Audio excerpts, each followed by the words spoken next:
Hooty hoo, all my stock market gamblers. Welcome today. I'm Tall Mike. I'm so glad you're here. What do we got going on? Well, the stock market is kind of consolidating, right? Right at this 6,000 level on the S&P, we kind of going sideways. Not much action up or down, but we're consolidating. 6,000 a little above, 6,000 a little below. We'll see how it plays out. Now, a lot of the moon boys tell me it's can only go up, can never go down. Now, I do have that small short position on, really not doing anything, down about 2%. It was up 2%. Now it's down 2%, so a little up, a little down, a little up, a little down. I mean, I've had that on for a month. I mean, I got trades that move 2% in an hour, not 2% in a month. But anyways, we're kind of going sideways here as a stock market. Now, I'm worried that they're going to blame the Donald when this all comes down, because it's going to come down probably on his watch. I don't think we have 4 years left. It's not his fault. I don't hope they don't blame him for it. I mean, we've done 40 years of money printing, right? 40 years of printing money, hand over fist, 36 trillion in debt, 120 trillion unfunded. Really, the Donald has been dealt a bad hand. Now, he has some very good players in there. I hope they can pull this all out. I just am not seeing it that way. And I also am worried that there's a lot of people that would like to see him fail. So maybe those people are going to try to pull the market down. We'll see how that plays out. Now, granted, between here and the end of the year, we should go up higher, right? We're going to have record stock buybacks. It's the time of season for the Santa rally, and we should head up higher. I don't know if that'll play out this year or not. The Moon Boys will tell you it will. I'll tell you, I have no clue which way it's going. I know we're consolidating right now. Small short position on. We'll see how this all plays out. Okay, let's talk about real estate now for a little bit, just real quickly here. Couple things I'd like to talk about. The Fed reduced by 50 basis points, right? And then they reduced by 25 basis points. But here's the funny part. Well, the funny, sad, right? Sad part is mortgages are up almost a whole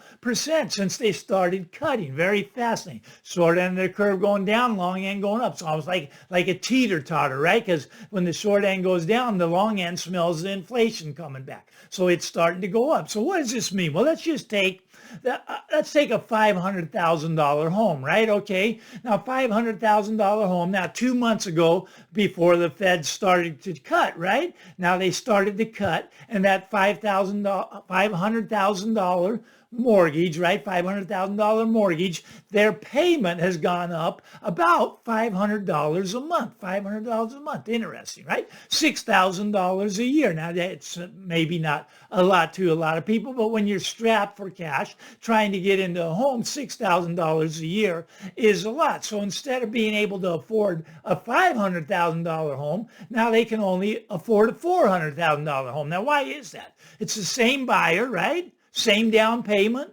same credit score, but they can afford $100,000 less. Why? Because the mortgages are going back up. Now, I do think they're going to go above 10% once we see inflation coming back. Oh, here's something. This was really shocking, really shocking. Inflation's heading back up, right? We got the inflation number. That's shocking, very shocking. I mean, the October CPI number came out at 2.6%. September was 2.4%. Now we're at 2.6%. It's going the wrong direction, right? And the core CPI, what did that come in at? 3.3%, right? This inflation is far from dead, but the Fed has already started to cut rates, which was a mistake, right? I mean, they're cutting these rates way too soon. Now, once again, this is just my opinion. Now, the reason that inflation came down from that 9.3 coming down, there are certain sectors that have actually dropped, and some have dropped by quite a bit. Remember during the pandemic how new cars, they were priced at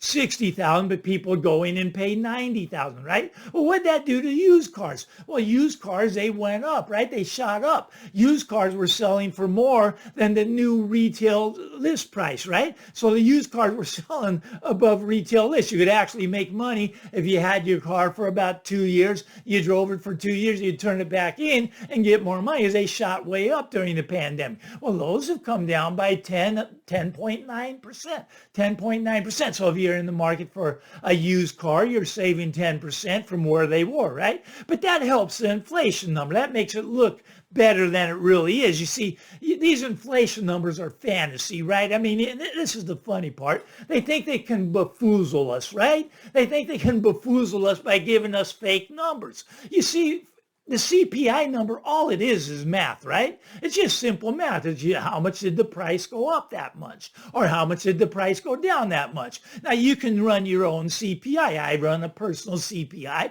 I look at things that I buy, and I look, are they going up or are they going down? My car insurance skyrocketing, my home insurance skyrocketing, my utility bills skyrocketing. A lot of things that I buy, because I do like to eat, I buy some food also, skyrocketing. You see, my personal inflation number is still up around 10%. 10%. It's not coming down. Prices aren't coming down. They're still headed higher. You see, the Fed, they have gone in and they've cut rates, right? And they did this way too soon. I would say that it's a big mistake, right? But they wanted to get that rate cut in before the election, hoping that maybe that could help out Harris' campaign. Didn't really work for them, did it? But they did another quarter basis cut 2 days after the election. This is a big mistake. Now, why are they doing this? Why are they doing this? Okay, here's the thing. Government in big trouble, right? The government's in big trouble. Okay, they cannot afford to make these high interest payments, so the Fed has to cut the rate and let inflation run wild. Wave the white flag against inflation. Now, in 4 years' time, 4 years from now, when the Donald will be getting out of office, here's the thing. You take the interest payment on our debt, right? You take Social Security payments and you take Medicare payments. Just three things are going to be more than all the tax money we bring in. Now look, I applaud the Donald for what he's trying to do with the efficiency in the government. I mean, he's got Elon in there. He's got Vivek in there. He's got these two working hard, right, to cut out government waste, right? But how are you going to cut out those three things? Interest can't be cut out. You default, right? You cannot cut Social Security. It's a political suicide, right? And Medicare the same way. So those three things in 4 years will be more than all the money that we take in, okay? So if they cut everything out, if they did away with defense completely and cut out all other parts of the government, we'd still be spending more than we bring in. Well, this to me is very inflationary. Why? Because we're going to have to continue to print money. Now, the Donald, he printed more money than any other president. Biden's trying to catch him. He's just out of time. Give him another few months and he could catch the Donald, but he cannot. He cannot outspend them. The Donald has that record in his first term. He's going to have that record again this time around. You see, he's not an austerity president. He's trying to be more efficient, but in no way are we talking about austerity. He is going to spend, and he is going to spend like a madman. Now, a lot of people, they say that my gold trade, your gold trade is dead. It's going straight down. Now, I would argue with that. Now, granted, Donald come out here as the Bitcoin president, and Bitcoin has shot straight up, right? Okay, that's cool, right? Bitcoin going higher, okay? But I would tell you that gold is far from dead, right? In the Donald's first presidency, right, 2016 to 2020, what did gold do? Up about 45% up. So over 10% a year. And I can live with a 10% profit a year because the bonds are only going to get you 4% a year. So I get an extra 6% at 10%, but I think it'll be double that. I think it'll be double that. I think that it will be closer to 20, maybe 25% a year. I do think gold will be double the price it is now when the Donald leaves office. This is just my take. All you people are saying, no, Mike, you got it all wrong. Bitcoin's going to be at 1 million when he leaves office because Donald's the Bitcoin president. And maybe you're right. I'm not saying you're completely wrong. It's a possibility. But I see big problems still. You know, I love the optimism of our country now. Our country seems to be a lot happier, a lot more optimistic. Now, granted, the people that voted for Harris are not so happy, but they got to think that maybe the food prices will start to come down. Maybe gas prices will start to come down because he's a baby drill president, right? But you see, here's the thing. Poor people, they're always going to be poor because Because how do they pay for stuff? They pay for stuff with money that they earn on the job. So they go out and they work for money and they have to pay for stuff. So everything seems expensive to them. Now, if you're wealthy and you got a lot of stocks, you got a lot of gold, those are going to be shooting up and you can pay your bills from the profits in those if you play it right. So if you protect yourself, right, then you don't feel as poor. But poor people, about half the nation, 60%, I think it is, lives paycheck to paycheck. So they go out and they work the job, and then they come home and they pay all the bills. And the bills seem really expensive to them because they're busting their butt to get money for their labor and they're paying out of there, where the rich man sits at home, does absolutely nothing, and watches his assets go up as they continue to print the money, because the printing of the money makes the assets go up. And if you have enough assets, they will go up more than your bills go up, right? So if you have assets that are more valuable than your bills, they're going to be able to pay your bills with the profits from your assets. So poor people, you see the economy, it's really hurting right now. Well, I take that back. It's not hurting if you're rich, but if you're poor, it's really hurting. I'd say for 80% of the people, they're hurting. I'd say the 20% are living like fat cats, right?